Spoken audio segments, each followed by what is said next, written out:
In honor of National Craft Distillery Day, we put together a list of go-to booze stops here in NEPA. The Blue Zone Gin Martini at Burley Creek Brewing Company in Tannersville was recently named America's Greatest Martini by Perfect Pour. Along with their tasty gin, the brew pub and distillery also serves up whiskey, rum, vodka, tequila, and moonshine. Bottoms up.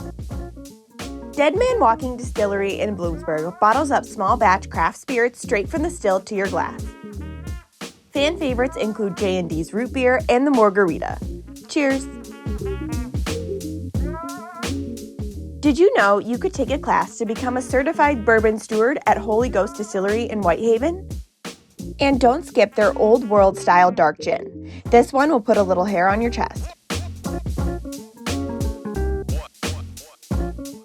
Main Street Moonshine Distillery and Pub bottles tasty shine out of a Prohibition-era knitting mill in Schuylkill Haven.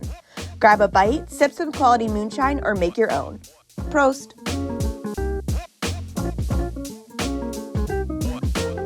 The mom and daughter duo at Silverback Distillery in East Stroudsburg have racked up worldwide acclaim for spirits like their Strange Monkey Gin. Pick up a bottle or try a cocktail in the tasting room.